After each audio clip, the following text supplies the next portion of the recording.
Greetings, chess friends.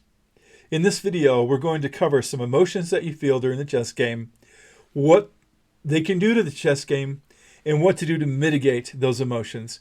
And be sure to stay to the end because I have a few strategies to give you to help you manage your emotions during the chess game. Think about things that happen during the day. Maybe an investment that you make. I've made investments, some that went well, some that didn't do well at all. I've made jokes. Some of the jokes do well, some don't go well at all. And with friendships, sometimes a friendship do a little thing and it messes it up, and sometimes do a little thing and makes it better. And then just all kinds of relationships, family relationships, with your spouse, with your kids, whatever. And then at your work, it's easy to make things better or make things worse by what happens and mistakes that happen. I fell off a horse some years back, and it took me years to get back on a horse and try again. I was feeling really good at a meeting at work a few weeks ago, and somebody made a comment, and so I kind of made a sassy comment back. It did not go well. It caused trouble. It was a mistake that I made. So the thing is that if you make mistakes in everyday living, you're going to make mistakes in the chess game. To get overly emotional or overly paralyzed, paralyzed, I said paralytic, whatever. If you get to where you're like, you can't continue moving on, you got to do something about it. So it doesn't matter what the feeling is when you're playing chess in the chess game. That feeling has to be dealt with in the chess game. So when you're angry, who are you angry at? I'm angry at myself when I get mad. And when you're happy, what might happen if you're overly happy? If you realize it, your brain is limited. You can really only think about one thing deeply at a time. Only one. So that if you're trying to think about your chess strategy, moves of your opponent, what line are you going to take, what happens with this move, and look 2 or 3 moves ahead as best you can, or however many moves that you look ahead. You have a limited ability to do that. And if some or a lot of your brain has been hijacked by strong emotions, either negative or positive, it gives you less brain power to come up with a strategy and think about your chess game. So I have a chess game that I would like to look at here. The chess game that I won by the skin of my teeth. I was kind of excited about it, and I got a little giddy there at the end. And if it hadn't, well, you'll see. So I'm playing black, and so I'm using the Owens defense, which is something I'm learning with a chess course that I'm taking from Chess Vibes. And I don't get anything for saying that, but I really having a good time taking that that chess class. Neil Lopez is a genius. It's wonderful. He's fun to listen to as well. Anyway, so I fianchetto the bishop, get ready, and then he comes forward. I didn't know what to do with this. It's not a line that I've looked at in the Owens, and so I just bypassed it because I knew that if he took, and if I took that way, he'd get my rook, and I could take this way, which would open this line up. I wasn't sure what to do, so I just bypassed it and put off dealing with it. So then he goes up to attack it, and he takes, and I move this pawn up to get ready to open up to get this bishop out, and then he takes my pawn for free. That messed me up just a little bit. I was bummed out, like, wow, he's already a point ahead. So I get my knight out, he castles, I get my bishop out, and he keeps developing the board, and so I finally kick his bishop, gets it out of the way, I castle, and then he moves a pawn up, and I get my knight out of the way because I'm kind of thinking about setting up a stone wall attack with black. And I wasn't sure I could actually get that done or not, but I was thinking about it. So he kicks my bishop. I get it out of the way, moves a pawn. We move things around, and I take this pawn. And now he threatens my bishop here. And so then instead of doing anything about that, I take his knight because I wanted to weaken his defenses around his king. But of course, what that did is allow his queen to, cause trouble all over the place up here. If she wanted to do that, she can go here, and then, of course, it would be checkmate. So I wasn't really thinking about that too much. I got my bishop up, and really, the engine thinks he should have taken my pawn. Probably should have. But I had in my view this free pawn here. So I took the free pawn. He had to move his rook, and I took his knight. And then I got my other knight out of the way because I'm thinking about moving that up. And so I did move this up. And what this did is it kept that bishop from being able to go down here and make this a checkmate. But it's really close to being checkmate. So I get my rook out because I'm going to go here and go here with the view of causing trouble up here if at all possible. So he puts his pawn up, and if I had taken the pawn, it would have been checkmate the next move. So I move my rook over, and I pin the pawn against this king. He can't do anything. I take it with my rook, which is good news for me, because now it's not going to be checkmate. And, I'm really glad about that. So then he moves here, and so since my queen is here, it's easy for me to put my rook there and kick his queen, which I do. His queen moves out of the way. I move this pawn up. Big mistake, because then he comes down and he forks my rook and my queen. I was really bummed out about this. I had a lot of negative emotions, wasn't sure what to do. And I had 2 minutes, 52 seconds. He had 47 seconds left, so I thought maybe I might win on time. And so I went ahead and traded my bishop for a pawn to further weaken his king. Of course, he took with his king. He had to do something. I got my queen out of the way because I had in mind that I could go here. And when he moved here, I could, take this if his queen was out of the way. I wasn't sure what I was going to do, to be honest. And so his naughty queen came down and took my knight. I wasn't paying attention to that. I didn't realize I'd left my knight. Of course, this knight is helpless as well. And so I made a move here to get it out of danger. It really didn't get it out of danger because I'm getting ready to move my queen. So he moves his rook over here, because if I do move my queen out of the way, then he'll be able to take that as well. And really, he's going to have his queen and his rooks over there. I was really going to be in trouble. So I moved my queen up and put him in check. I ended up taking his bishop, putting him in check again. And then he moves out of the way. And so I move here and put him in. Actually, I move my knight out of the way so it doesn't get taken in the queen's next move. And then he threatens my queen with his rook. And so I put him in check one more time. I thought he might go here and block it that way. I wasn't sure what he would do. But instead, he came and moved his king out of the way. And then I eyeballed this square right here. What I didn't realize is this square is exactly in line with this queen. I wasn't paying attention. What I should have done is gone over here and put him in check, and his queen would have taken, I would have taken, and it would have been a better game, a better ending. As it is, I went here, and he was completely out of time. Before this move, he had 0.5 seconds left. So it didn't really matter what I did, but I went here to put him in check, and that was the end of the game.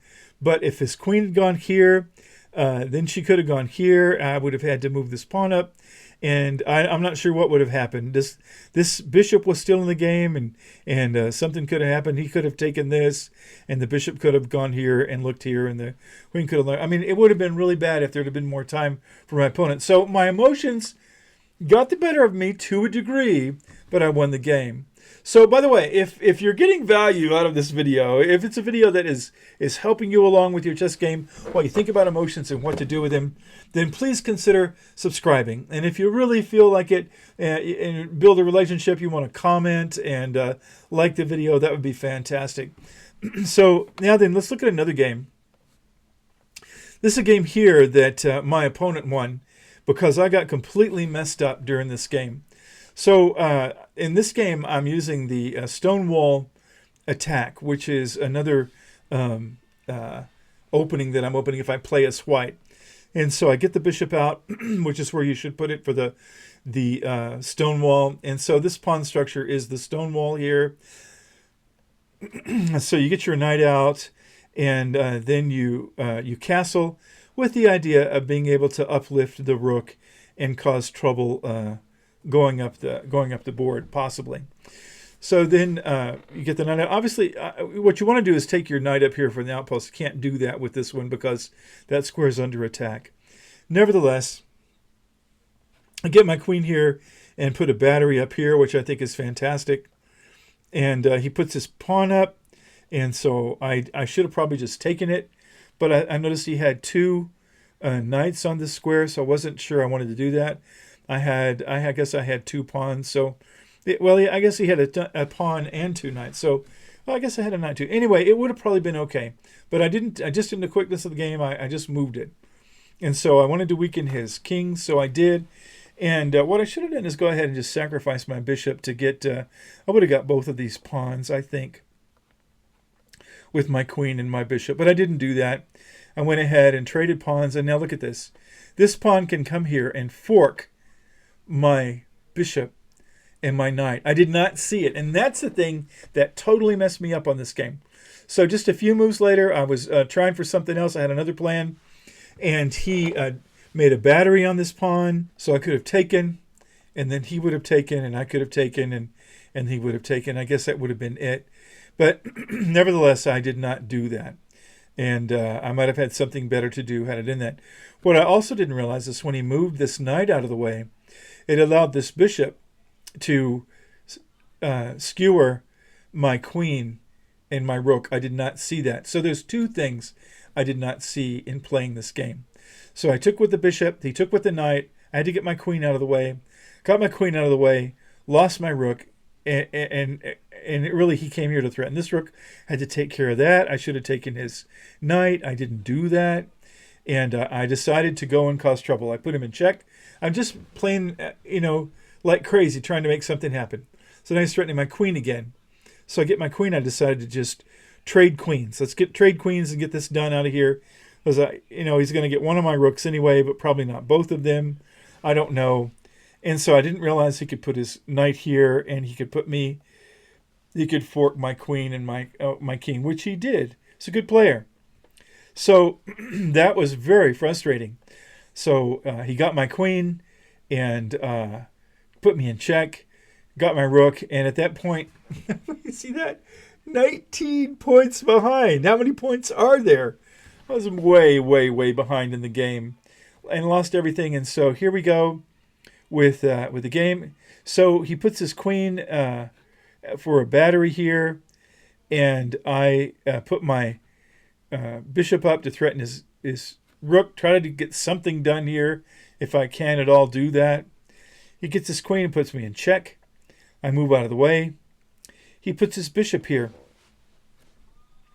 What I should have done is put my rook here, and I could have prolonged the game a little bit, but I didn't see it. I was too upset about losing all my pieces. I didn't even do this. Instead, I got the free bishop, and of course, it was game over. But my negative emotions completely got in the way of that game. One other game, quickly, we'll take a look at. In this game, I actually won it, and I stayed on an even keel on this game. So this game here, I was an earlier game, and it opened with queen's pawn and protected it. Pretty standard game. And then I'm not sure it's called the Ruy Lopez when you do this from the black side. Is it? Anyway, so I moved my bishop up because I like to make him double up his pawns if I can, and I did. So I doubled up his pawns. I got my knight out. And so I am trying to figure out what to do. So I don't want to double up my pawn, so I get my pawn out so that I can take with my queen. So I do. He does some more development. The engine recommends that he go there, which he probably should have. Instead, I take that pawn because it was free, because it's protected by my queen. And then he just develops another pawn. And I go and take this pawn and put him in check, and he gets out of check. And so I could have done some more things. I didn't do that, though. So I got my knight back and put him in check again. He got out of check. And so then I go to threaten his knight, and he goes here. I'm not sure what he was thinking. Too many things in the way. So I take his knight, he takes, and then I put him in check. And then he goes, he moves out of the way of check. And so then I take his bishop, and it let him take my knight. And then I castle to get my rook into play if I can. Maybe do something over here. I wasn't sure what to do. So he threatens my queen, and I put my queen here, and we're almost at checkmate. He doesn't have much he can do. So he gets his king down here, and then full well knowing that that'd be checkmate, I moved there. I was very excited about that.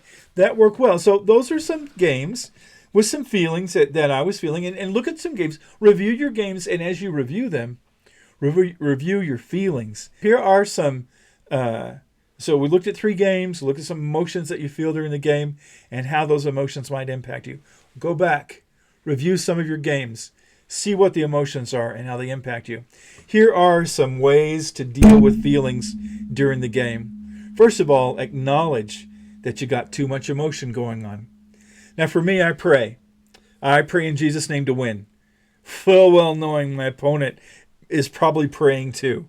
So it's prayer wars as well as chess wars.